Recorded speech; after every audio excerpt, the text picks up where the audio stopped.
네, 수업 시작하겠습니다. 사례 강의입니다. 사례 강의 상하 2개로 구성되는데 상은 변리사 기출로 나갑니다.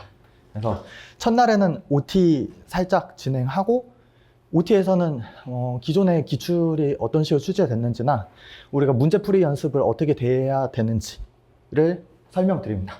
그래서 처음으로 옥하방 안내인데 네, 옥하방 준특허 검색하신 후에 사례 강의 톡방 들어오시면 되고 비번은 0007입니다.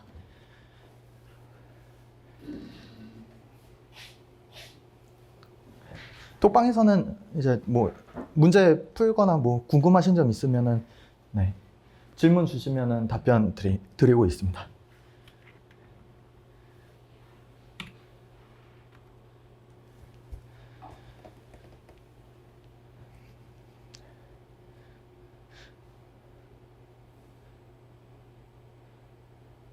이게 톡방마다 이게 스타일이 좀 다른데 판례 강의 톡방은 통상 질문이 별로 없어요. 왜냐면 판례 그 자체를 이제 보는 거니까. 기본 강의나 사례 강의 같은 경우에는 톡방에서 이제 질문이 불이 붙을 때가 있는데 사례 강의 특히 이거 쓰면 안 돼요? 저거 쓰면 안 돼요?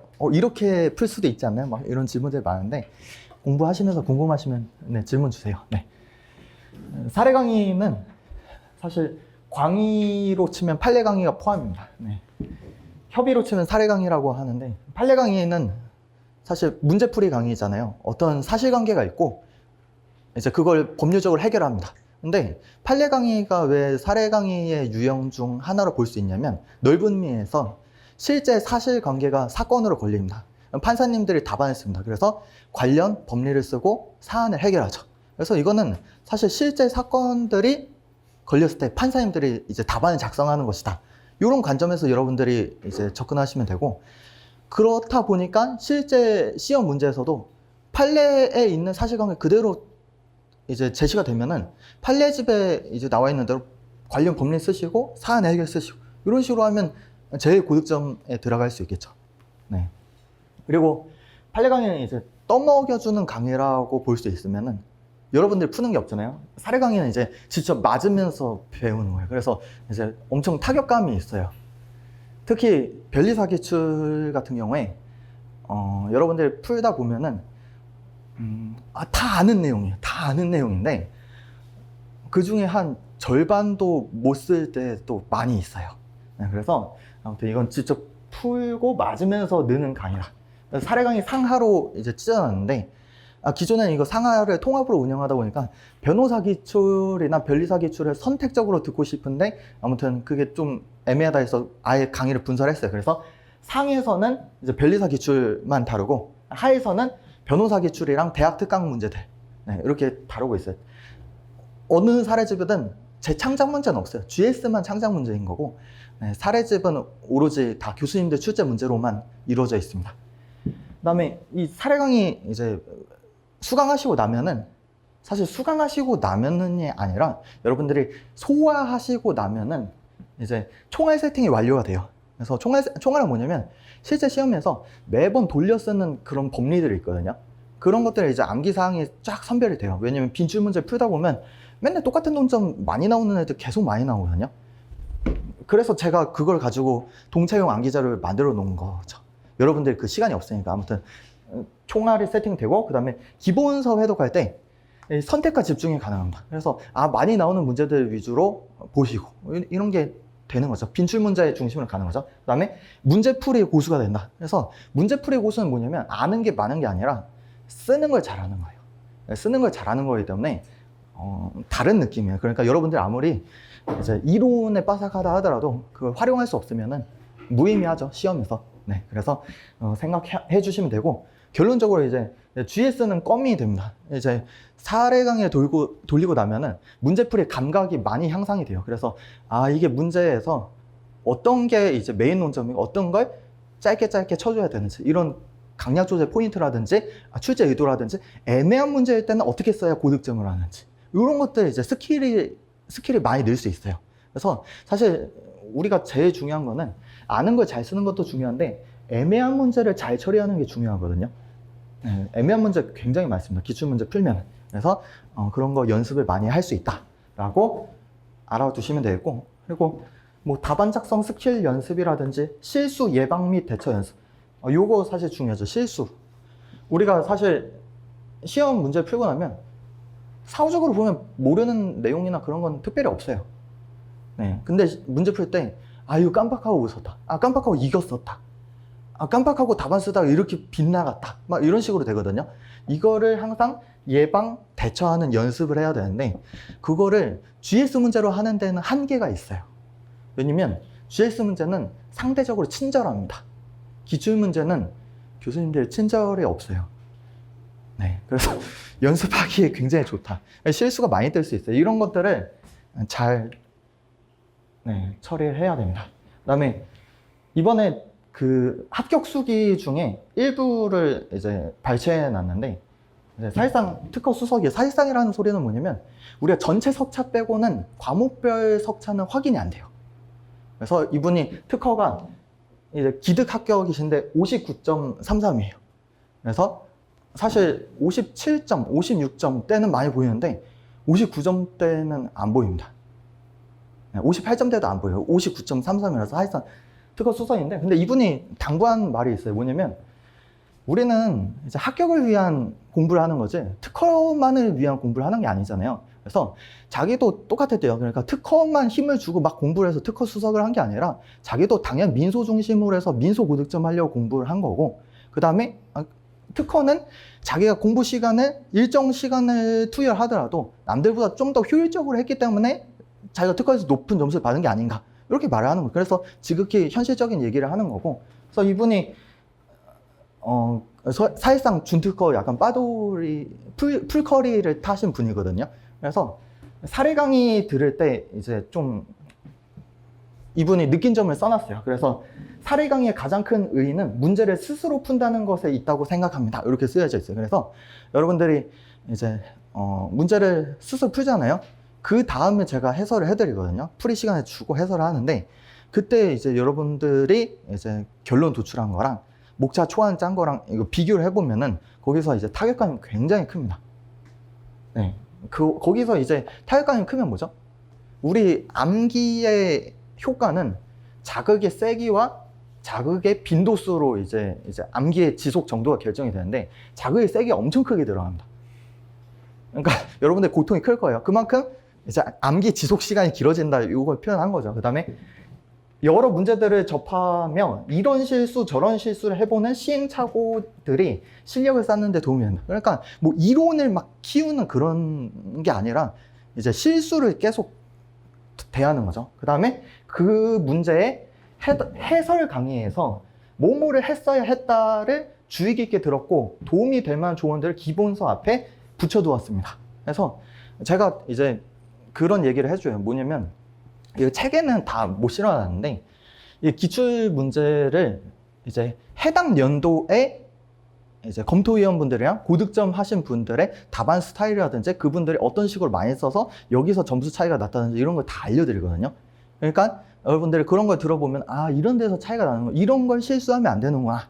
그 다음에 그때 교수님은 이런 의도였고, 이건 문제가 개판이어서 그냥 적당히 보고 넘어가면 되고 이걸 굳이 비교 분석하면서 막 디테일하게 파고들 필요가 없구나. 이건 학습용 문제가 아니라 그냥 러프한 문제 한번 풀어보는 데 의의가 있구나. 이런 것들을 이제 여러분들이 이제 수업 때 들으시고 고민 시간을 줄이고 아무튼 그런 기록을 해두면 좋은 거예요.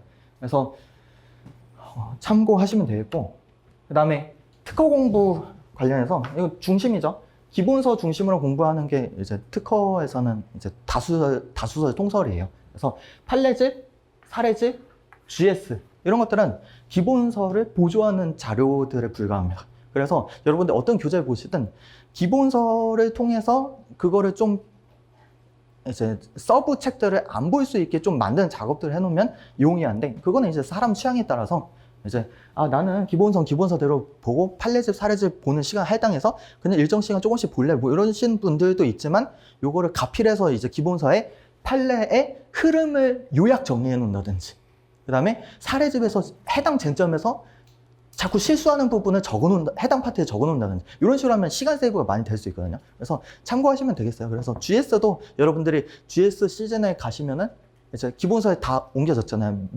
어떤 GS, 몇 회차, 몇 문제 뭐 이런 식으로 적어 놓는 게 이제 다 그런 맥락이죠. 시간 세이브를 위한 거예요. 그래서 우리가 사실 텍스트를 기억한다고 착각하는데 텍스트를 기억하는 게 아니라 우리는 시각 이미지를 기억하기 때문에 시각 자료가 많아지게 되면은 암기가 분산이 돼서 네, 저장 능력이 떨어질 수가 있어요. 그렇기 때문에 단권화라는 게 왜 존재하냐면 같은 내용을 여러 책을 통해 막 분산시키게 되면은 네, 좀 그 장면이 잘 안 떠오르죠.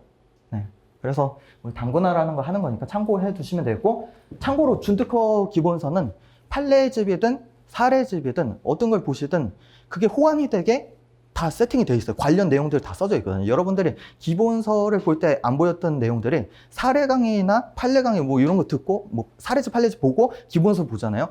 일목요연하게 생각보다 엄청 깔끔하게 다 정리되어 있네? 이런 걸 느끼실 거예요. 그래서 나중에 참고하시면 될 것 같아요. 그 다음에 실력 상승 곡선은 여러분들은 지금 실력이 낮은 상태다. 네, 요거 말씀드리고. 이게 실력이 낮은 거는 공부의 내용을 떠나서 문제풀이 감각이 좀 떨어질 시점이다. 지금 문제풀이 연습을 하고 계신 분들도 간혹 있긴 있는데 통상 많이 떨어져요. 이거는 이제 3월 GS 시즌 가면 끌어올릴 수 있으니까 뭐 크게 신경 안 쓰셔도 되고 제일 중요한 거는 매번 말씀드리지만 3월 GS 시즌 전에 2월 달에 암기 스퍼트 무조건 돌려야 되고 2월 달에 암기 스퍼트 돌리려면 그 전에 교재 정리가 깔끔하게 되어 있어야 된다. 이건 누차 말씀드립니다. 이거는 합격의 핵심이에요. 네. 네, 시험 문제 유형. 문제 유형은 다양합니다. 네. 그래서 시험이 이제 욕 나오는 거예요. 여기 파란색들은 성실함으로 승부 가능한 거고 노란색이나 초록색은 성실함으로 승부하기에는 조금 빡세다. 이런 문제 유형이에요. 그래서 파란색 성실함으로 소화 가능한 거. 전통적인 A급, B급. 네, 그래서 모인 출원, 신규성, 진보성, 기재불기, 간접 침해, 이익제도, 침해 판단, 권리자 조치, 제3자 조치. 이런 것들 매년 이제 돌아가면서 계속 나옵니다. 매년 전통적으로 계속 나오는 거고, 최신 판례. 네, 최신 3년 이내 판례는 거의 안 나온 해가 없을 정도로 많이 나와요. 그래서 최신 판례는 중요한 거고, 그 다음에 리딩 케이스. 최신 3년 이내가 아니더라도 좀 지났더라도 대법원 판례 해설에 수록된 내용이라든지 탑10 판례라든지 그런 내용들은 나옵니다. 리딩 케이스 사건으로 해서 뭐 프린트 카트리지 사건, 반도체 연마 패드 사건, 반제품 수출 사건, 녹다운 수출 이거 매번 돌아가면서 계속 나옵니다. 리딩 케이스. 그리고 기본 법조문 문제. 네, 이거는 시험 전날에 법조문 한번 그냥 전체적으로 스캐닝 하셔야 돼요. 뭐 요번에 특별 수건 뭐 나온 적 있었죠. 그 다음에 심사 청구는 누구든지 할 수 있는지, 제3자도 할 수 있는지 이런 거 누구든지 할 수 있거든요. 그래서 기본 법조문 문제 이런 것도 나오죠. 그래서 이런 것들은 평소에 준비를 하는 게 아니라 시험 전날에 그 법조문 한번 보면 된다. 그 다음에 단문 문제. 단문 문제는 성실함으로 승부가 가능한데 노력이 너무 많이 됩니다. 생 암기를 해야 되기 때문에. 그래서 기출문제를 보세요. 어떤 단문들이 나왔는지. 그래서 매번 나오는 단문은 이 두 가지 정도. 그래서 특허의 정정제도. 그래서 정정심판이랑 정정청구랑 비교하시고. 그 다음에 재심사랑 거불심이랑 비교하시고. 돌아가면서 나오거든요. 요런 애들 챙겨두면 나머지는 조금 이제 그냥 순간순간 목차만 이쁘게 하면서 빠진 내용 없이는 어떻게 하는 거죠? 시험장에서 법조문 보고 빠지지 않게 좀 해서 채우면은 적당한 점수가 나옵니다. 이런 거에 목매면은 이제 책 전체를 암기해야 되는데 가성비가 좀 떨어집니다. 그래서 이거는 취향에 따라 자기가 암기력이 좋다 하시면은 책 전체 뭐 암기하실 수 있겠죠. 근데 그런 게 현실적으로 불가능하다. 그래서 기출문제에 나오는 애들, 가끔 나오는 애들이 뭐냐면 시시권에 대해 설명하시고 이런 것도 가끔 나오거든요. 그래서 뭐 그런 게 나오는구나. 특허권 공유에 대해 설명하시고 나오거든요. 그래서 기출문제를 보고 나오는 애들 중심으로 공부하는 게 효율적일 것이다. 이걸 말씀드립니다. 그 다음에 성실함으로 해도 이제 극복이 어려운 애들이 이제 최근 트렌드 문제. 그래서 외국 판례가 나온다. 그 다음에 최근 논의, 판례가 없는데 그냥 논의가 나온다. 이런 것도 있거든요. 요거는 이제 GS에서 해당 연도의 강사님들이 그래도 이거는 좀 중요한 외국 판례다. 이게 세계적 파급력이 좀 큰 거다. 그래서 논의가 뭐 이런 게 있는데 좀 이거는 교수님들이 관심이 많다. 뭐 이런 것들을 챙겨주는데 이런 거에 너무 목숨 걸 필요가 없어요. 왜냐면 이런 것들은 시험 당락을 좌우하는 게 아닙니다. 그러니까 이거는 성실함으로 대응하는 게 아니라 순발력으로 기본 법리로 잘 풀 생각을 하시면 된다. 이렇게 생각하시면 되겠고 단원점 응용 문제, 특수 절차 조치 문제. 요거는 이제 단원점 응용 문제는 뭐냐면 우리가 한 문제 한 판례만 나오는 게 아니라 여러 판례가 막 복합으로 해서 우리가 논리적 배열을 해야 된다든지 막 또는 되게 특수한 절차 조치 문제가 있는데 요거는 뭐냐면 이제 되게 특수한 상황이에요. 침해 소송이랑 무효 심판이 동시에 걸렸다. 이제 취할 수 있는 조치를 서술하시오. 이렇게 나옵니다. 이제 머리가 아파요. 뭐냐면 여기서 전통적인 A급, B급에서는 권리자 조치, 제3자 조치에서 내 특허 발명과 유사한 발명을 실시하는 자를 발견하였다. 이때 취할 수 있는 조치를 설명하시고 뭐 침해 주장하고 민형사 조치 들어가면 되죠. 제3자는 어떻게 하죠? 침해가 아니라고 주장하고 특허권 하자를 찾고 뭐 소극적 권리범위한 심판, 뭐 답변서 송부 이런 거 하면 되죠. 근데 특수 절차 조치는 상황이 이상합니다. 순발력으로 대응을 해야 됩니다. 그래서 이런 것들은 이따가 이제 대응 방법을 조금 알려줘요. 그리고 특수 절차 조치 문제도 그래도 그나마 많이 나오는 유형들이 있거든요. 나중에 기출문제 풀다 보면 어느 정도 패턴을 파악할 수 있어요. 그리고 이것도 두 문자로 어느 정도 대응하는 방법이 있습니다. 강력한 두 문자들이 있어요. 그래서 나중에 또 알려드릴게요. 짱돌 문제, 지역적인 법정 문제, 뭐 기술심리관 제도에 대해 막 제척 기피 회피를 물어보거나 뭐 재심 막 이런 관련 내용들 물어보면 머리가 아픕니다. 이거는 이제 순간적으로 풀어야 되고 이거는 앞에 법조문이랑 비슷합니다. 법조문에 스캔을 시험 전날 해두면은 뭐가 있는지 알면은 거기서 찾아가서 법조문 쓰고 적당히 그때 순간적으로 결론 도출하면 되는 거죠. 그래서 너무 목숨 걸 필요 없다. 그래서 우리는 성실함으로 푸는 문제들을 잘 준비를 하는 거고, 그다음에 나머지 문제들은 이제 그 순간 잘 풀어야 된다. 이 시험의 당락은 이 성실함으로 소화 가능한 영역에서 이제 당락이 좌우된다. 그러면 이 나머지 문제들은 어떻게 하냐 하면은 요거는 차분함이 중요합니다. 그래서 이게 문제가 4문제 나오잖아요. 4문제가 나오면은 문제 총 100점이니까 한 20점 정도 있잖아요. 20점에서 30점 정도는 약간 애매한 문제들이 사실 나와요. 20점에서 30점 분량으로 이게 한 문제에 집중이 되어 있을 때가 있고 문제 1, 2, 3, 4에 소문별로 이게 찢어져 있을 때가 있는데 우리 멘탈을 많이 흔듭니다. 그 멘탈이 흔들릴 때 차분함을 잘 유지해서 이거는 적당히만 대응을 하고 내가 평소에 성실히 공부했던 거 잘 풀잖아요. 그러면은 그래도 안정적인 점수가 나와요. 고득점이 나올 수도 있고. 그러니까 요거는 항상 어떤 마음가짐으로 준비해야 되냐면 내가 차분함으로 대응한다. 그냥 순발력을 푸는 거다. 네, 요거를 잘 해야 돼요. 그리고 공부 좀 이제 욕심이 있으신 분들 중에서는 막 너무 지역적인 것까지 난 전부 다 대비를 해야 된다 이러시는 분들도 있어요. 뭐 자기가 능력 되시면 그렇게 하셔도 되는데 통상인 기준으로 말씀드리면 이런 거 막 짱돌 지역적인 거 전부 다 대비하는 게 사실상 곤란해요. 그래서 이런 것들은 기출문제 풀면서 아 대략적으로 이런 느낌이구나 이런 거 체험해 보신 다음에 아 나머지 문제 잘 푸는 게 가성비가 좋겠다 이렇게 생각하시는 게 맞아요. 그래서 여기까지 설명드리고 특허 기출문제 경향 이거는 사후적 고찰이죠. 네, 사후적 고찰인데 특허 교수님들 같은 경우에는 저희를 어떻게 하면은 이제 괴롭힐까 이걸 연구를 많이 하시는 것 같아요. 네, 그래서 판례 중심으로 나왔다, 절차 조치 나왔다, 판례 중심으로 나왔다, 절차 조치 나왔다, 이거 번갈아 가면서 합니다. 그래서 이때 54회 때 합격하신 분들은 판례 열심히 보는 사람들 합격했어요. 그 다음 후배들 공부 어떻게 하나요? 하면 어차피 판례에서 다 나와. 판례만 봐. 그러면 절차 조치만 다 뜹니다.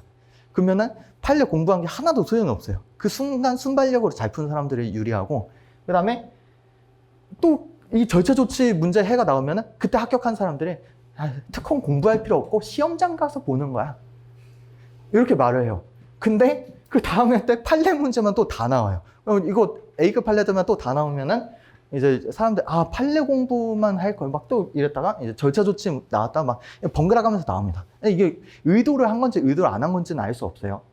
그래서 번갈아 가면서 나오고 그다음에 최근 61회 이제는 혼합형 문제가 나오는 것 같아요. 그러니까 판례 문제만 조지거나 절차 조치만 조지는 게 아니라 기본 법조문 문제, 최신 판례, 리딩 케이스 판례 막 다 섞어가지고 복합적인 능력, 그 다음에 60회 때도 절차 조치 문제랑 판례 중심 문제랑 혼합해서 되는데 의미가 없습니다. 다 잘해야 됩니다. 다 잘해야 되는데 판례는 우리가 공부를 할 수 있지만 절차 조치는 문제풀이 연습을 하는 게 중요하다.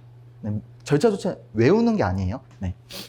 그래서 이렇게 하시면 되고 이거 아무튼 대응을 하면 뭐합니까? 문제가 9페이지로 나와서 손을 쓸 수 없게 나올 수도 있는, 이거는 제가 어떻게 한다 말이죠.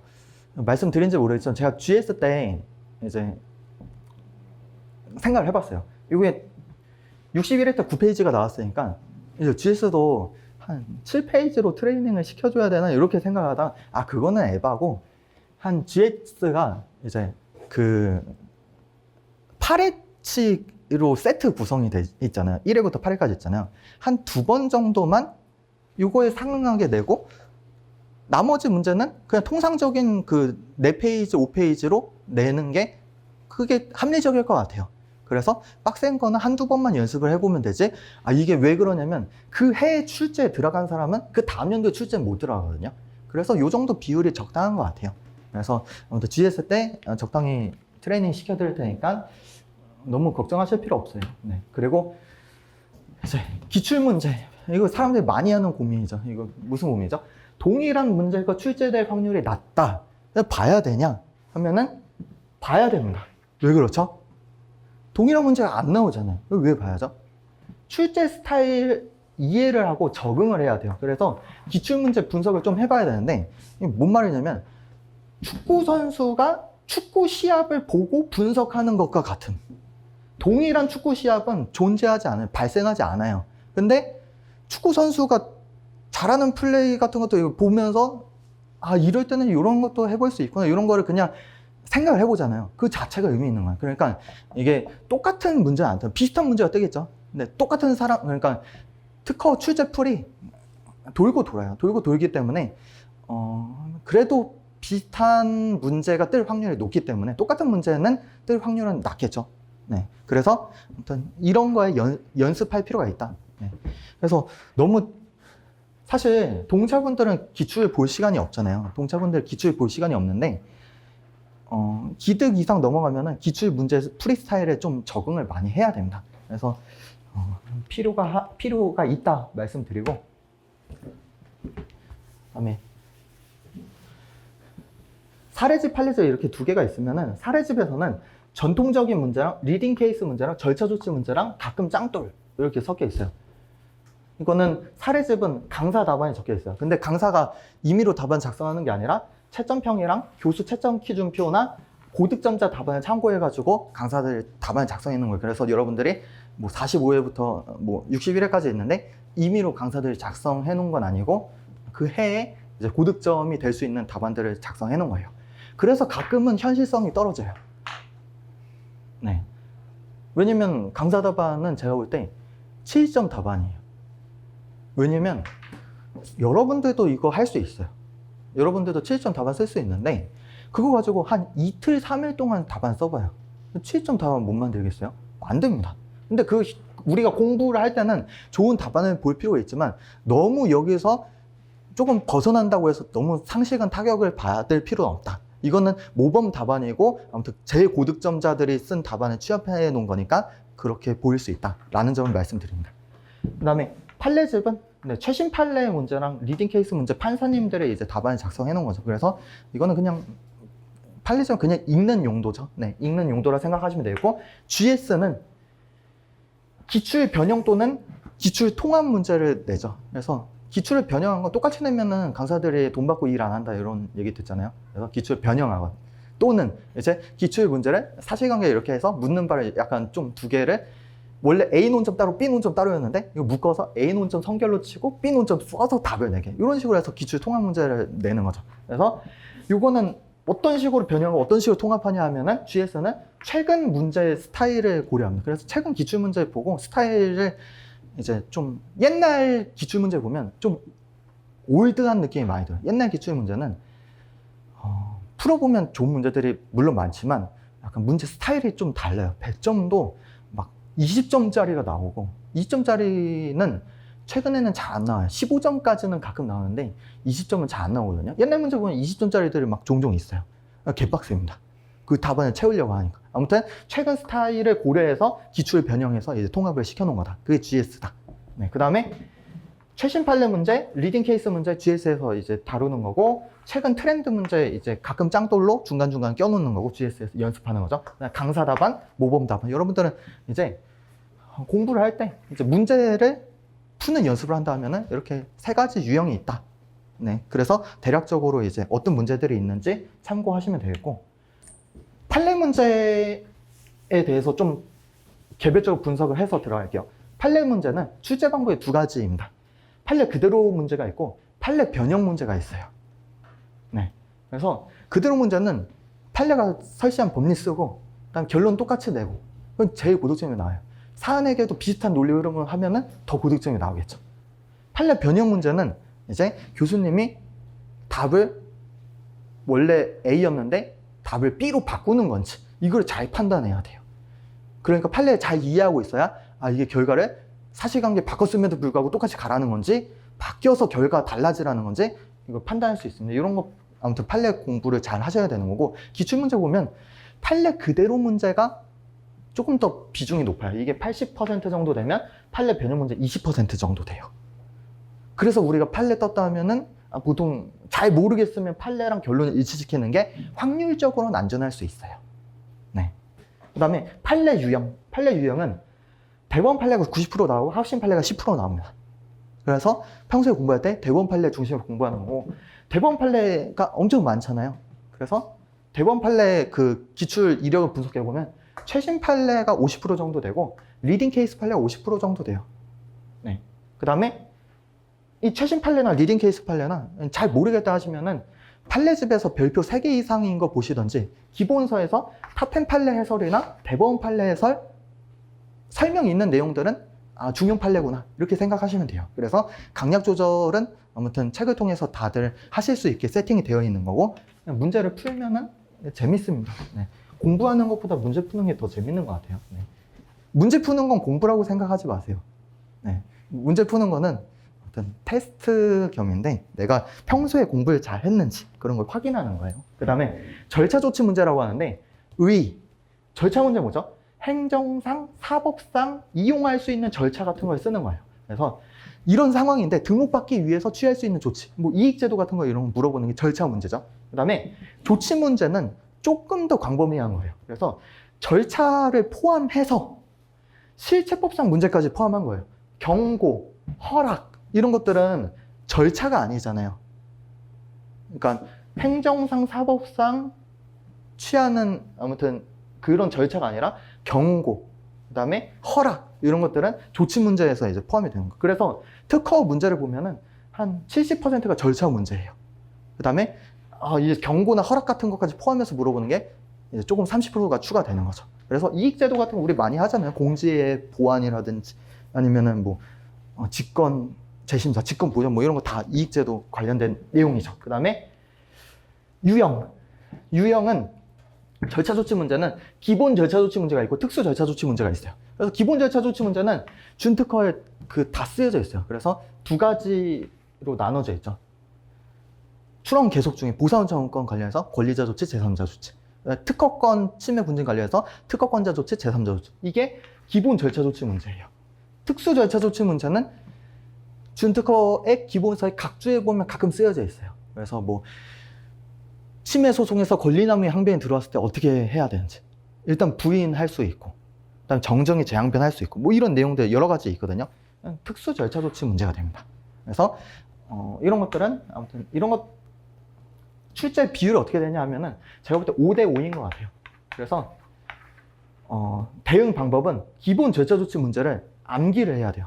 기본 절차 조치 문제를 암기하는 게 아니라 그 답안에 쓸 총알들을 암기하는 거죠. 암기한 다음에 특수 절차 조치 문제가 나오면은 변형해서 응용해서 쓰는 거예요. 이렇게 특수 절차 조치를 암기한다. 그거는 가성비가 떨어진다. 미리 말씀드립니다. 이거는 정형성이 없어요. 그래서 암기를 할 때 효율이 떨어질 수가 있습니다.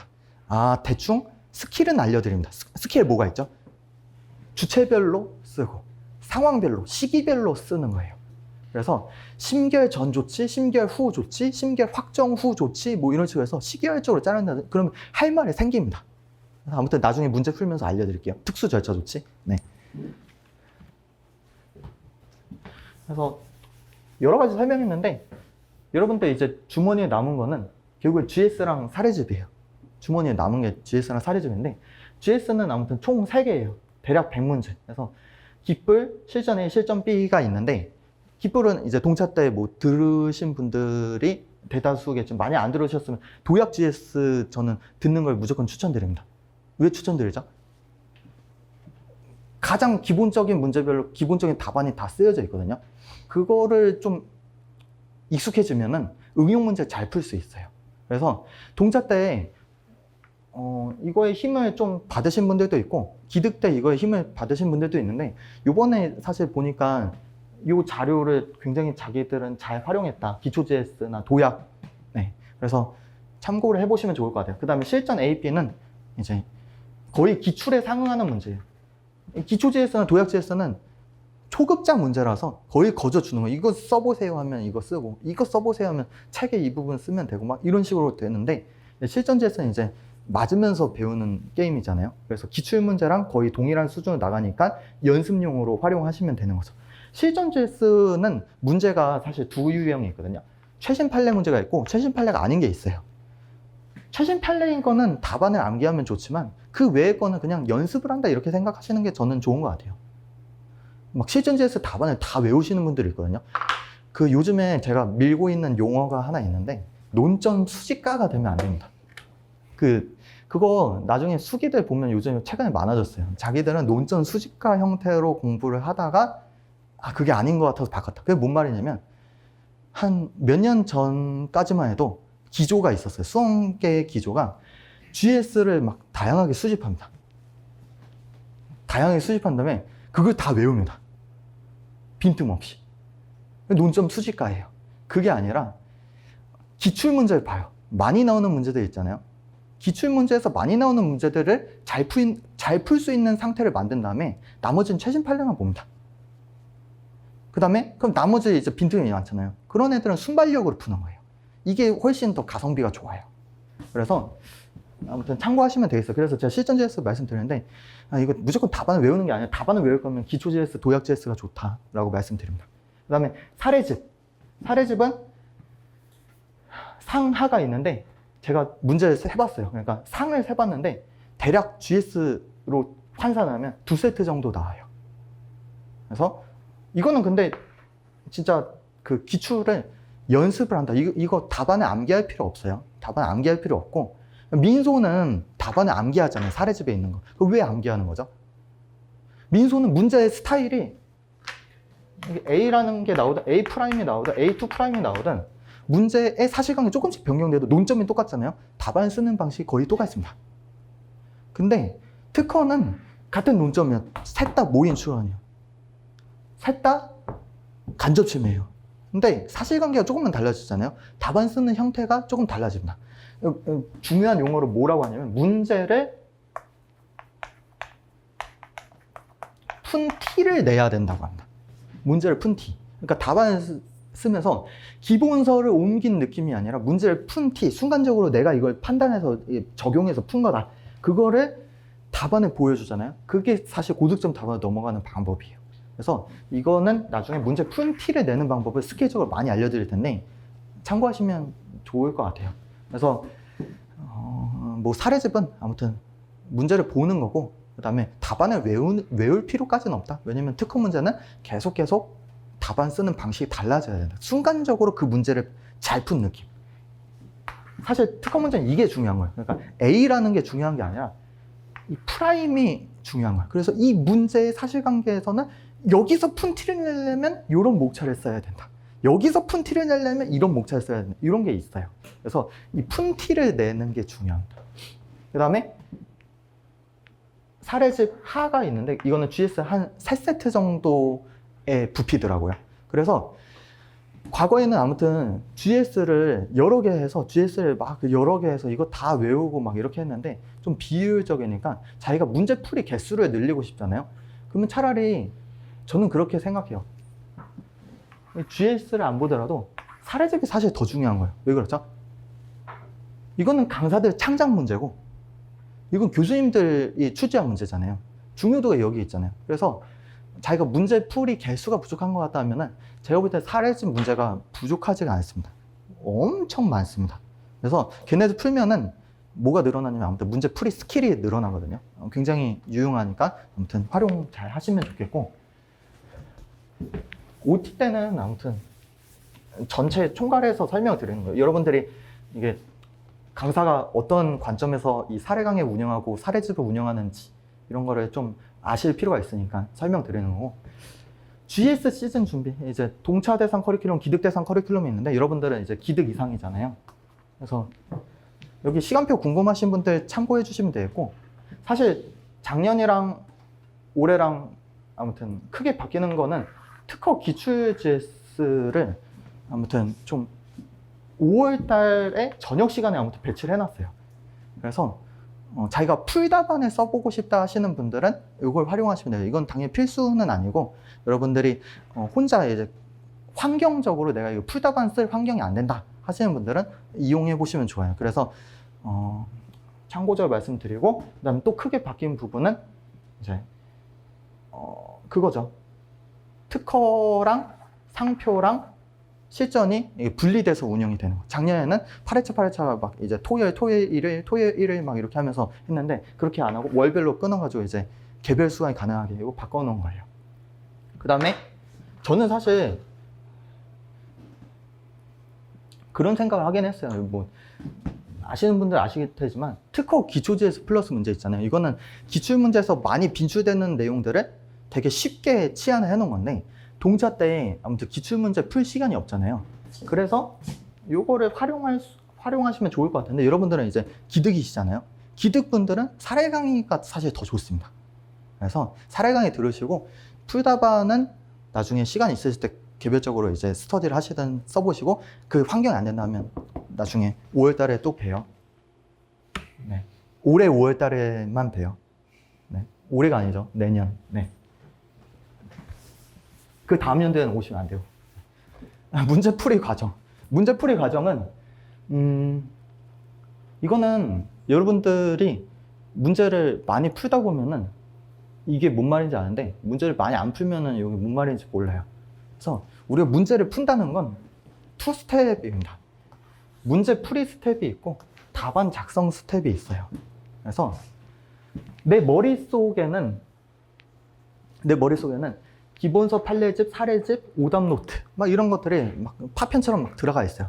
이걸 내 빅데이터다 이렇게 치면은, 이 빅데이터로 이제 눈은 어디 있냐, 이건 내 머릿속이고, 눈은 이제 문제지, 시험지에 있어야죠. 문제지에 뭐가 써져 있죠? 사실관계, 묻는 법, 배점. 이게 문제의 3요소예요. 이 세 가지 중 하나라도 특정이 안 되면은 답안을 쓸 수가 없습니다. 그래서 가끔 질문하실 때 이거 써도 돼요? 저거 써도 돼요? 막 이렇게 뭐 이거 나오면 이거 써도 돼요? 하는데, 사실 요거 세 가지가 정확하게 특정이 안 되면 답변을 드리기 어려워요. 그래서 아무튼 그거는 나중에 공부하시다 보면 알 텐데, 눈으로는 아무튼 문제지를 봐야 돼요. 그럼 문제지를 본 다음에 우리가 어떻게 하는 거냐 하면은, 초안지에 목차 초안을 작성하죠. 또는 머릿속으로 하시는 분들도 있어요. 이게 답안 초안을, 목차 초안을 실제 이렇게 1, 2, 3, 4에서 직접 쓰시는 분들도 있고, 머릿속으로 하시는 분들이 있는데, 근데 그거는 이제 자기가 실력이 좋다 하면 머릿속으로 하는 거고, 실력이 좀 내가 머릿속으로만 하다 보니까 답안 쓸 때 자꾸 답안이 중간에 박살이 난다 하면은 초안지 직접 쓰고 하는 게 안정적이죠. 그래서 이거를 물어볼 필요가 없고, 자기가 맨 처음에는 초안지에 직접 하다가 익숙해지면 머릿속으로 이제 할 수 있다. 머릿속으로 뭐 하는 거죠? 결론을 제일 먼저 도출하는 거예요. 그래서 등록받을 수 있냐 하면은 있다, 없다. 어떤 심결이 나올 것이냐 하면은 인용심결, 기각심결. 이게 제일 첫 번째, 결론 도출이 첫 번째예요. 그 다음에 결론 도출을 위한 조문 판례 정리예요. 그래서 이게 순서가, 이게 먼저 아니라 결론이 먼저 나오는 거고, 이 결론이 나오려면 내가 어떤 조문이랑 판례를 활용했는지. 네. 그래서 이거 세 가지가 뭐죠? 답안의 3요소죠. 조문, 판례, 결론. 네. 이거 왜 쓸 필요가 있나요? 쓸 필요 없어요. 조금 더 있어 보이게 하는 것 뿐이지, 이게 필수적인 3요소예요. 그래서 조문, 판례, 결론. 그래서 그 다음에 또 머릿속 뭐 하는 거죠? 논리 흐름 정리. 그래서 A 논점, B 논점, C 논점 이렇게 해서 결론 이렇게 가는 거. 이런 걸 정리를 하는 거죠. 그래서 그 다음에 뭐 하는 거죠? 강약 조절. A 논점, B 논점, C 논점 이렇게 거쳐서 가면 어떤 게 중요하지? B 논점, C 논점은 중요합니다. A 논점은 그냥 성결 논점이 불가해요. 그러면 강약 조절해서 이 중요한 거를 별표를 많이 쳐서 이걸 강하게 적어야지. 이런 거 하는 거죠. 이거를 뭐라고 하나? 문제 풀이 과정이라고 합니다. 문제 풀이를 했다 하면은 그 다음 스텝이 뭐냐면 답안 작성 스텝으로 가는 거예요. 답안 작성은 어떻게 하는 거죠? 답안지에는 목차랑 법리랑 사안 결론. 네, 이렇게 들어가 있어요. 법리에는 조문과 판례. 그래서 우리가 점수 차이가 어디서 발생하는 거죠? 점수 차이가 어디서 발생하냐면 여기서 발생합니다. 문제 풀이 단계에서. 사람들이 답안 작성을 잘 못하기 때문에 점수가 낮다고 생각하는데 그게 아니에요. 네. 그러니까 우리가 답안으로 채점을 받는 건 맞거든요. 근데 그 답안의 차이를 만들어내는 부분은 쓰는 작업에서 답안의 차이가 발생하는 게 아니라 이 앞 단계, 문제를 누군가는 더 정교하게 풉니다. 정확하게 풀고 해당 조문이랑 판례가 어떻게 적용이 되는지, 논리 흐름이라든지 이런 걸 잘 캐치해냅니다. 이거를 잘해야 돼요. 그래서 우리가 예를 들어서 36분, 24분, 36분, 24분 이렇게 시간을 분배해서 이제 그 문제를 푼다. 문제 1, 2, 3, 4를 아무튼 이렇게 시간을 분배해서 푼다면 이 36분 중에 한 8분 정도라고 칠게요. 8분 동안 문제풀이를 합니다. 그 다음에 28분 동안 답안 작성을 합니다. 당락은 어디서 좌우되냐 하면은 이 8분 안에 좌우가 되는 거예요. 이거는 28분은 내가 여기서 푼 거를 그냥 머릿속에 암기된 거를 그대로 옮기는 작업이에요. 사실 손은 움직이고 있지만 내가 머릿속으로 어떤 일을 안 합니다. 머릿속 일을 하는 경우는 이 앞에 8분 동안 일을 하는 거예요. 이 8분을 잘 보내잖아요. 그러면 고득점.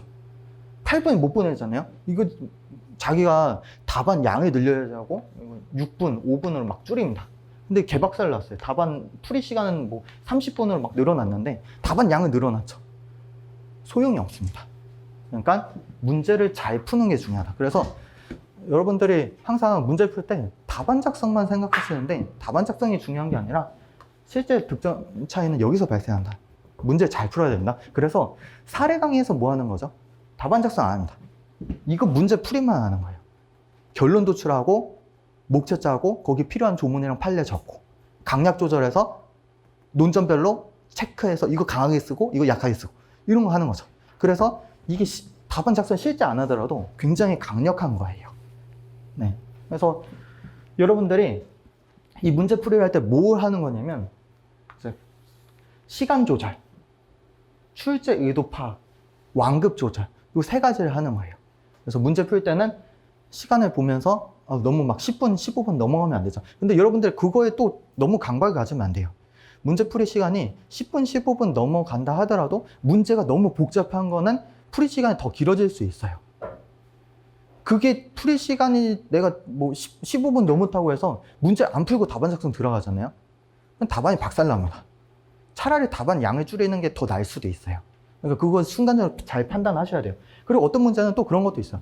내가 아무리 시간을 많이 써도 여기서 이거 이상으로는 알 수가 없는 문제들도 있어요. 그런 것들은 적당히 애매하게 답안을 쓰는 방법도 있어요. 그런 것들을 순간적으로 잘 판단하셔야 돼요. 그러니까 내가 문제를 제대로 분석을 못 했잖아요. 분석을 해서 답을 내야 돼요.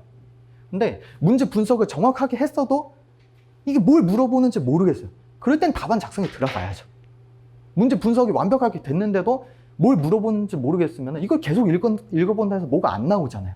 답안 작성에 들어가야 됩니다. 이 시간 세이브가 중요한 거고, 문제 분석이 안 됐는데 시간이 됐다고 해서 답안 작성에 들어간다? 그건 바보예요.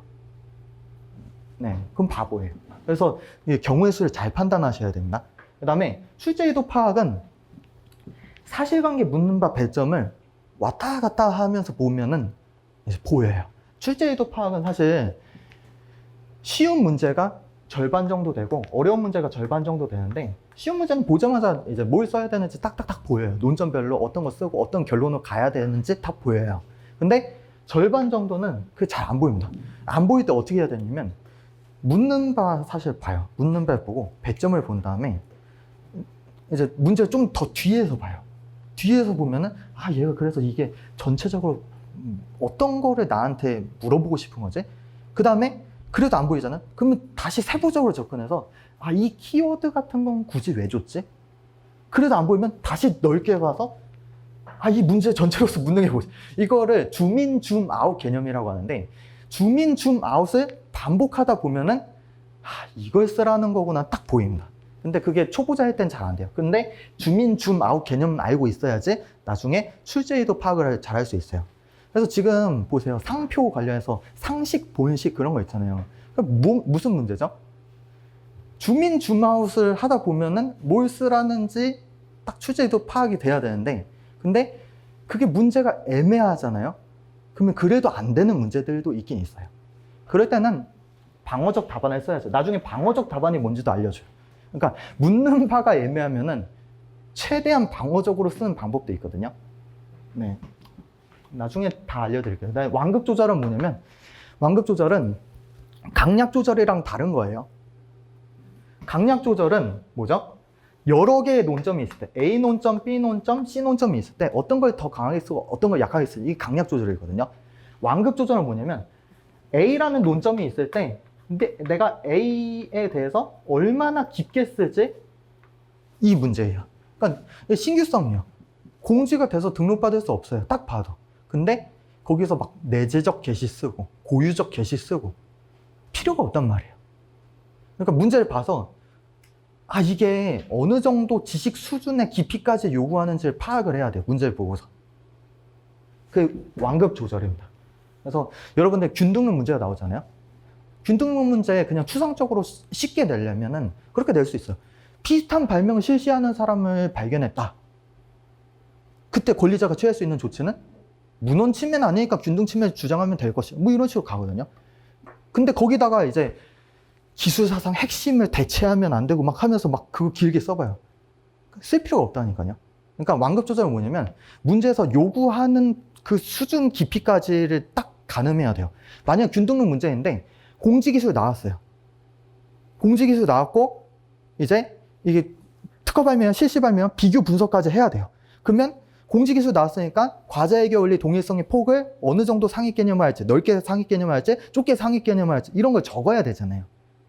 그러니까 문제를 보고서 완급 조절을 잘 하셔야 됩니다. 그러니까 이게 초보자분들은 균등론 나오면 이렇게 써야지 이렇게 하는데 그게 아니라 문제에서 요구하는 문제의 깊이 정도가 있어요. 그걸 잘 캐치해내야 됩니다. 나중에 기출문제 보다 보면은 여기를 좀 더 파고 들어갔어야 되는데 이거 파악이 될 거예요.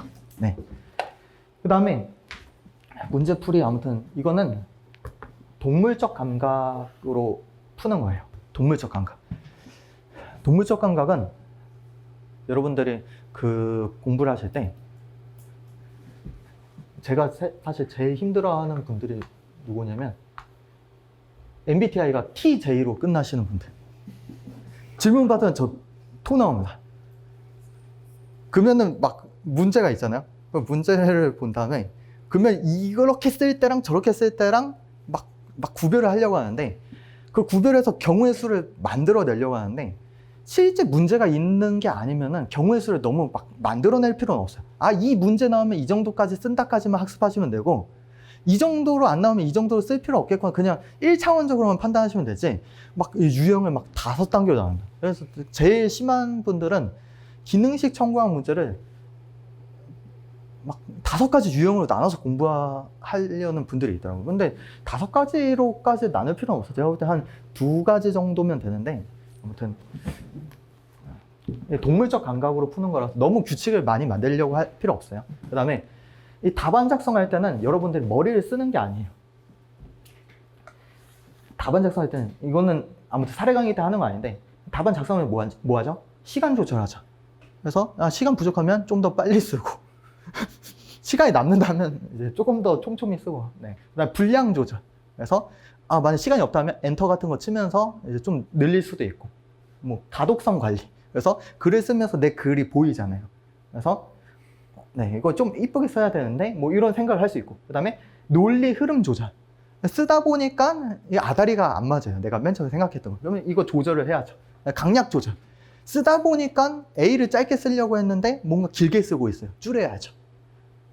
완급 조절. 그래서 완급 조절 뭐죠? 내가 추상적인 내용만 짧게 쓰려고 했는데 이게 배점이 크니까 늘려야 될 때도 있어요. 그때는 또 양을 늘려야죠. 그래서 이때는 머리를 쓰는 게 고차원적인 머리를 쓰는 게 아니에요. 그냥 진짜 1차원적인 머리를 쓰면서 답안을 작성하는 거죠. 근데 여기 대전제가 뭐냐면 암기가 풀로 박혀 있어야 돼요. 암기가 풀로 안 박혀 있잖아요. 답안 작성하면서 5만 가지 생각이 다 듭니다. 키워드가 뭐였지? 아, 여기서 여기 결론 문장이 뭐였지? 논거가 뭐였지? 이렇게 하잖아요. 그거는 답안 작성 기본 자체가 안 된 거예요. 그러니까 답안 작성의 기본은 뭐냐면 암기예요. 그래서 여러분들이 2월 달에는 암기를 다 해놔야지 3월 달 GS부터는 풀답안을 이런 거를 이제 신경 쓰면서 답안 작성 스킬까지 신경 쓰면서 하는 거고, 지금 사례 강의니까 이걸 안 하는 거예요. 왜냐면 암기가 안 돼 있으니까 문제 풀이만 하는 거죠. 네, 이렇게 이해하시면 정확합니다.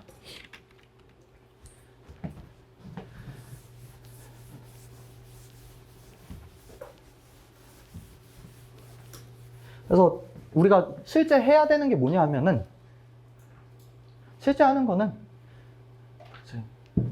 단문이랑 사례로 나눠서, 단문은 범위가 무제한적이니까 기본 단문만 대비한다. 목차 정도만. 대처, 적당히, 다각적, 법전 참조.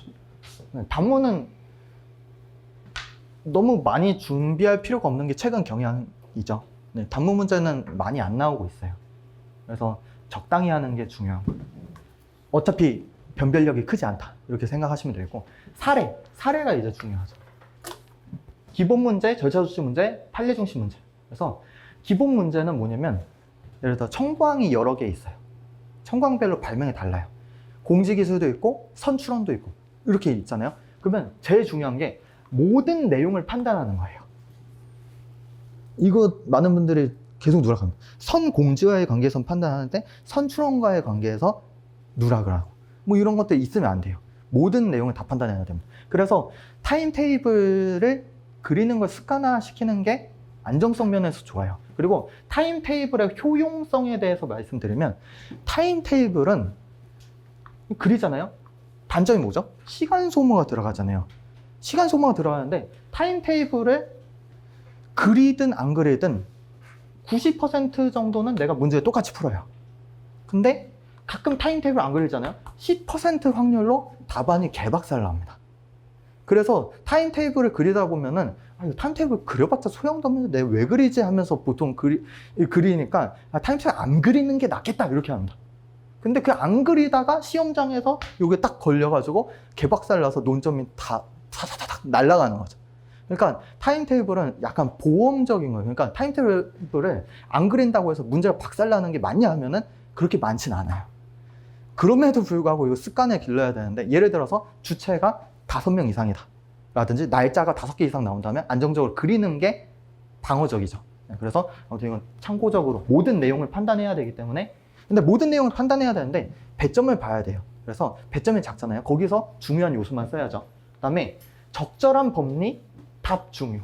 그래서 제일 중요한 건 사실 답이에요. 기본 문제에서 등록 받을 수 있다 없다, 신규성 위반, 선출원주의 위반, 확선 위반, 이거 답을 잘 맞춰줘야 돼요. 그 다음에 뭐 청구항 1항을 삭제 보정하면 등록 가능하다, 이런 거. 절차 조치 문제는 다각적, 구체적, 결론, 강약 조절. 그래서 절차 조치 문제는 최대한 많이 쓸수록 좋아요. 그래서 절차 조치 문제 제가 특징을 알려드리면, 고득점자들의 절차 조치 문제 답안은 항상 똑같아요. 다각적으로 씁니다. 그래서 잘 모르겠잖아요. 최대한 많은 내용을 다각적으로 담으세요. 그게 고득점의 힘이에요. 여태까지 그랬어요. 얘가 한 번도 없냐? 그런 거는 별로 신경 쓸 필요는 없어요. 왜냐면 얘는 이겠지만 극히 작기 때문에. 일단 고득점자들은 절차 조치 문제 했을 때 최대한 많은 내용을 다각적으로 다룬다. 그 다음에 구체적으로 쓰는 건 뭐죠? 구체적으로 쓰는 거는 이제 예를 들어 거절 결정을 받았다, 취할 수 있는 조치하면은 두 가지 대표적으로 나오죠. 재심사 청구랑 거불심이랑 이렇게 두 가지 나오잖아요. 근데 문제에서 거절 결정 받았을 때 취할 수 있는 조치 물어봤는데, 재심사 의의 요건 뭐 이런 거 적고 거불심도 의의 요건 이런 거 적었어요. 그래서 답안을 끝 맞췄어요.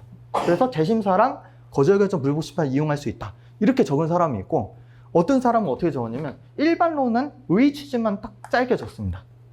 의 취지만 짧게 적은 다음에 사안포섭에서 청구항 1, 3, 4 중에 4에만 진보성 위반의 거절 이유가 있으니까 4에 대해서는 이제 의견서를 제출하면서 재심사 청구하고, 그 다음에 청구항 3은 신규성 위반이니까 이건 삭제 보정을 하면서 재심사 청구를 해야 된다. 이런 내용을 담아요.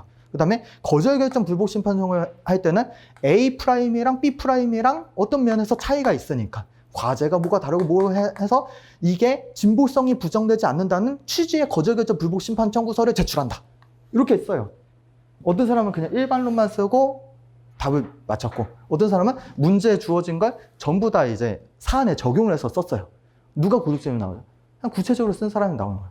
근데 만약 문제에서 사실관계가 없어요. 막 A', A2' 막 이런 게 사실관계가 없고 그냥 단문이에요. 거절결정 받았을 때 취할 수 있는 조치하면은 그냥 의의랑 요건이랑 효과랑 쓰면서 그냥 일반론적인 답안을 쓰면 되는 거고, 문제에 사실관계가 있다면 사실관계를 녹여서 사안의 해결까지 어떤 식으로 재심사 청구할 건지 어떤 식으로 거부심 청구할 건지 이거 다 담아줘야 됩니다.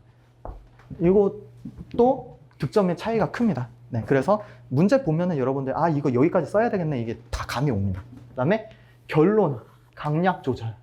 네, 여러 가지 조치 있을 때는 아무튼 강약 조절 잘 하셔야 되고 결론 맞추는 거 중요하고, 판례 중심 문제는 판례 잘 적고 사안포섭 잘하고 뭐 일반적인 얘기죠.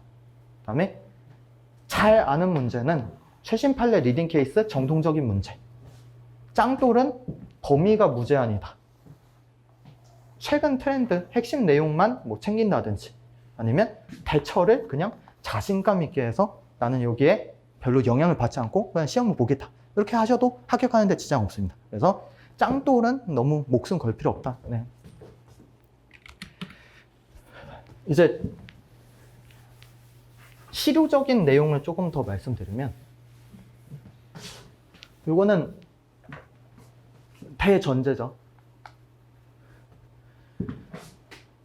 기계적 답안, 논리적 답안 이런 게 나오는데, 우리가 2차는 서술형, 논술형 시험이잖아요.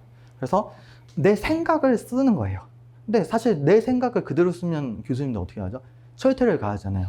그러니까 교수님들이 정리해 놓은 걸 수험서에 다 옮겨놨으니까 그걸 그대로 옮겨 적는 거예요. 그대로 옮겨 적는 걸 기계적 답안이라고 합니다. 기계적 답안이라고 하고, 논리적 답안은 뭐냐면 그대로 옮겨 적는 게 아니라 내 생각을 적는 거예요. 근데 특허 답안은 이 기계적 답안과 이 논리적 답안의 그 중간 어느 사이에 있어요. 그래서 민소 답안은 사실 기계적 답안에 좀 더 가까워요. 근데 특허는 기계적 답안만 막 암기하는 내용만 뒷다 바른다면 점수가 생각보다 박살이 나 있을 수 있다. 문제를 푼 티가 안 나니까. 그래서 요 적당한 선을 잘 지켜주는 게 중요하다. 그 다음에 두 번째로 출제의도 파악을 위한 3요소는 묻는 바 사실관계 배점. 그래서 위 세 가지 요소 중 하나라도 잘못 파악하면 어떻게 되는 거죠? 논점 누락, 논점 이탈, 강약 조절 실패, 완급 조절 실패. 그래서 네, 요 정확히 잘 읽어야 돼요. 네. 그다음에 위 세 가지 요소 특정 없이 구체적인 답안이 나올 수 없음. 네, 말씀드렸고, 설문 해결을 위한 3요소. 설문 해결하려면 법률, 법리, 사실관계 이 세 가지. 그래서 법률 요건, 판례, 조문, 법률 효과, 묻는 바에 대한 대답. 뭘 말하는 거죠? 문제에서 사실관계가 주어지잖아요. 사실관계가 주어지면은 우리 머릿속에 있는 게 뭐죠? 우리가 암기하는 거. 판례랑 조문이죠. 네. 그 다음에 사안포섭은 뭐죠? 사안포섭은 이 사실관계가 이 법리랑 법조문에 들어갔을 때 어떤 결과들이 나오는지, 그래서 사실관계에 대한 적용 부분을 사안포섭이라 하는 거죠. 그 다음에 결론은 뭐죠? 묻는 바에 대한 대답. 그래서 이게 사안이랑 결론이랑 차이가 뭐죠? 예를 들어 등록 받을 수 있는지 물어봤어요. 등록 받을 수 있는지 물어보면 등록 받을 수 있다 없다가 나와요. 그게 결론이에요. 근데 법률을 적용하잖아요. 법률을 적용하면 어떻게 되냐면 이제 공지되었으면 신규성 위반이니까 특허를 받을 수 없다 이렇게 떨어져요. 특허를 받을 수 없다라고 되어 있는데 심사관은 거절 결정을 하여야 된다. 그다음에 거절 결정 전에는 의견 제출 기회를 줘야 된다. 이런 식으로 해서 이게 이 법률을 그대로 적용하게 되면은 이제 묻는 바가 딱 안 떨어져요. 그러니까 묻는 바는 그래서 등록 가능하냐 불가능하냐. 근데 등록 가능하다 불가능하다에 대한 직접적인 조문은 존재하지 않아요. 그래서 우리가 법률을 적용하는 건 맞지만 이 적용을 하고 끝나는 게 아니라 그 적용을 통해서 등록받을 수 있다 없다까지 이제 써줘야 되는 거죠. 그래서 아무튼 요거는 여러분들이 이제 머릿속에서 일어나는 건데 제가 그냥 도식화를 해놓은 거고, 이게 설문 해결을 위한 3요소에 대응하는 게 답안 작성을 위한 3요소예요. 답안 작성할 때 우리가 어떤 내용을 써야 되죠? 법률, 법리, 사안. 네, 이 세 가지를 쓰는 거죠. 그래서 답안에 우리가 20페이지 답안을 작성한다 치면은 조문, 판례, 사안 이 세 가지가 있을 때 이게 100%에 가까울수록 좋습니다. 그래서 학설이랑 검토 같은 것도 당연히 적을 수 있어요. 근데 학설이랑 검토는 조문이 아니잖아요. 그리고 이제 판례도 아니잖아요. 그러니까 진짜 엑기스만 뽑으면은 조문이랑 판례랑 사안 요게 답안 전체에 있어서 100%에 가까울수록 좋습니다. 이건 민특상 공통이에요. 그래서 이번 수석분도 이 공식을 최대한 활용했대요. 그래서 강사님들 답안들 보잖아요. 그러면 맨 처음 찾는 게 조문, 그 다음에 판례, 그다음에 사안 이렇게 찾는 거예요. 나머지는 그냥 장식이다 이렇게 생각하시면 돼요. 배점에 맞게 좀 늘리고 줄이고 하는 거죠. 네. 그 다음에 절구통 이론. 절구통 이론은 뭐죠? 넓게 들어갔다가 좁아졌다가 다시 넓게 나오는 거죠. 조문으로부터 이제 법률 문제가 시작이 되면은 조문을 해석한 게 판례죠. 그 판례 중에 이 사실관계 트리거가 있으면 이 사실관계를 이 판례에 적용을 하는 거예요. 적용을 하면은 이제 조문이 적용되는지 안 되는지가 이제 결론이 나와요. 그래서 이게 맨 처음에 답안 작성할 때는 법조문 먼저 적고, 그 다음에 판례 적고, 그 다음에 그 판례에 해당하는 부분이 있다면 그 부분을 적고, 그 다음에 다시 판례 적용했으면 조문을 통해서 빠져나온 다음에 결론을 적는 거죠. 그래서 그게 답안이 넓게 들어갔다가 이제 좁아서 다시 넓어진다. 네, 이렇게 표현하는 거고, 아무튼 네, 뭐 여러 가지 설명드렸어요. 이거 사실 그게 있어요. 문제가 뭐냐면은 길잖아요. OT가 길면은 약간 토 나옵니다. OT가 길면 토 나오는데 기초 JS 플러스 때도 사실 느끼는 건데 이거를 중간중간 하기가 되게 애매해요. 근데 이거를 사실 여러분들이 나중에 그 강의가 끝난 다음에도 한번 들어보시면은 그때는 이게 진짜 하나하나가 무슨 말인지 알거든요. 근데 지금은 문제 풀이 스킬이 안 올라온 상태니까 약간 좀 루즈할 수가 있어요. 그래서 그냥 적당히 들으시고, 강의 진행은 앞으로 어떻게 하냐 하면은 문제를 제가 선정할 거예요. 선정하면은 여러분들 그 페이지를 피면 돼요. 그 다음에 제가 시간을 부여합니다. 이거는 초안 작성해야 돼. 8분이면 됩니다. 이건 3분이면 됩니다. 이런 식으로 줘요. 그럼 여러분들은 그 시간 안에 이제 답이랑 목차 초안 짜시면 되는 거고, 그 다음에 제가 해설을 해드릴 거예요. 그리고 답이랑 목차 초안 짤 때 주의점 말씀드릴게요. 저를 일단 쳐다보시면 안 돼요. 제가 예를 들어 시간을 8분 드렸잖아요. 그러면 8분 동안 저를 쳐다보시면 안 되고, 시간이 남잖아요. 남으면, 만약 6분 풀고 남으면 어떻게 하죠? 목차를 짰으면은 목차별로 법조문이라든지 판례 키워드라든지 그걸 옆에 병기를 하세요. 그러면 자기가 최대한 이거를 쥐어 짜내서라도 하려고 하다 보니까, 그러면 그 시간 안에 여러분들 머리가 더 가동이 되니까 조금 더 들어가는 게 많아요. 저를 쳐다봐봤자, 그러니까 이게 모든 사람들 문제 풀이 시간 동일하지 않으니까 자꾸 저를 쳐다보는 사람만 쳐다봐요. 친해질 수는 있어요. 근데 아무튼 말씀드리고, 답을 잘 맞춰야 돼요. 그리고 답을 맞출 때는 이 사안 포섭 부분도 한번 써보세요. 그러니까 시간 남잖아요. 그러면 우리가 맨 마지막에 사안 포섭해서 어떤 사실관계가 있으니까 어떻게 뭐 신규성 증거성이 없어서 뭐 간접침해여서 어떻게 된다. 이거를 줄글로 써보세요. 목차에 자꾸 시간이 남으면 아무튼 이거까지 해보세요. 절 쳐다보지 마세요. 네. 그리고 논점은 주논점, 부논점이 있거든요. 부논점은 이제 종류가 두 가지예요. 성결 논점이랑 연결고리 이렇게 있는데 여기에 너무 목숨 걸지 마세요. 그러니까 제가 문제별로 단논점이면 당연히 부논점도 있으니까 이런 것들을 알려주거든요. 근데 여기에 다른 것도 써도 되냐? 다른 것도 써도 되냐? 하면은 그 문제에서 사실 제일 중요한 건 주논점이에요. 이것만 쓰면은 점수가 80% 들어가는 거예요. 요거는 너무 신경 쓸 필요는 없어요. 이거 점수에 영향이 있죠. 있는데 이거 잘 쓰시면 되고 궁금하시면 물어봐도 돼요. 이거 써도 돼요, 저거 써도 돼요 하면은 써도 되는데 제가 왜 안 써놨을까요? 네, 그걸 한번 생각해 보시면 돼요. 네, 써도 되는 게 많아요. 여러분들 공부를 하셨으니까 여러 가지 떠오르는데 보통 써도 되는데 제 답안에 있는 걸 다 쓰셨다면은 그 이후에 써야 되는데 보통 배점이 작아서 안 써놓은 게 대부분이에요. 아시겠죠? 그래서 말이 안 돼서 안 써놓은 게 아니라 배점이 작아서 안 써놓은 거다. 이거 참고적으로 말씀드리고, 그다음에 목차는 법리랑 사안 이렇게 적는 거. 법리에는 이제 법조문이랑 판례, 학설은 가끔 가다 쓸 때가 있어요. 학설 이거 언제 쓰는 거죠? 학설도 쩌리 학설은 안 쓰죠. 그러니까 예를 들어 엄격한 규준설, 유연한 규준설이라든지 간접침해 독립설, 종속설이라든지 아니면 심리범위에서 무제한설, 제한설 이런 것들을 학설도 써야 돼요. 그때 이제 여러분들이 그때는 학설 쓰는 거고 그 밖에는 법조문이나 판례 잘 쓰시면 되죠. 그 다음에 결론은 왜 그 결론까지 나왔는지 그거를 잘 논리까지 잘 쓸 수 있으면 여기 같이 쓰세요.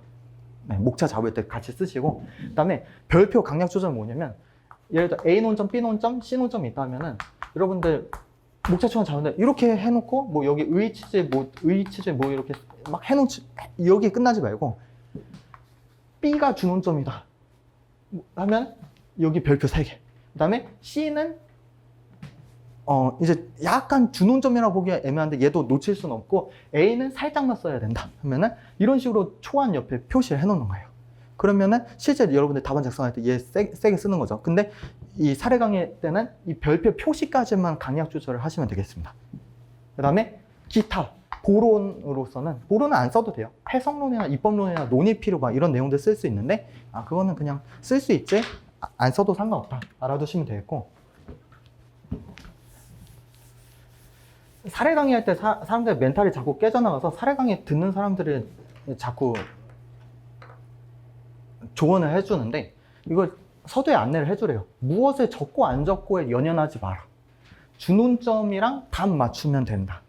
일일비하지 마라. 그리고 초반에 현타주의. 왜냐면 나중엔 깨지다 보면 덜 아프거든요. 초반엔 많이 아파요. 그 다음에 우리의 목표는 시험이다. 이런 것들을 좀 전달을 해주래요. 그래서 전달 다 해드렸습니다. 그 다음에 플러스 알파.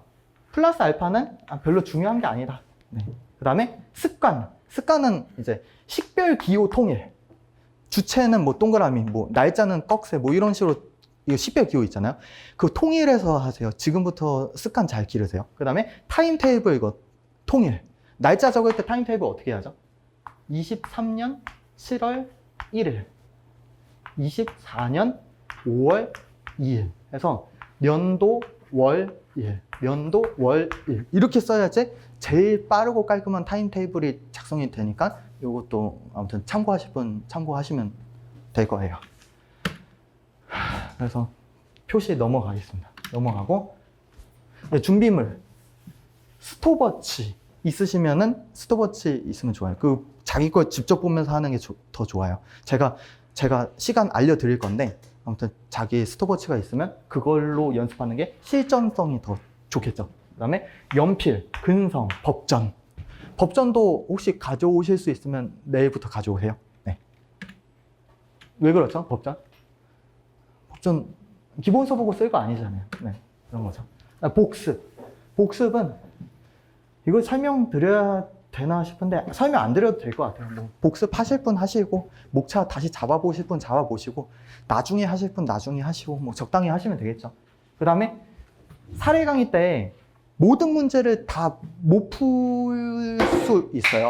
그러면은 사례 강의 때 풀지 못한 문제들은 제가 마지막에 체크해서 나눠드릴 테니까 나중에 따로 풀어보시면 돼요. 네. 그래서 끝입니다. 네, OT 끝났고 고생 많으셨습니다. 10분 쉬었다가 이제 문제풀이 진행하도록 하겠습니다.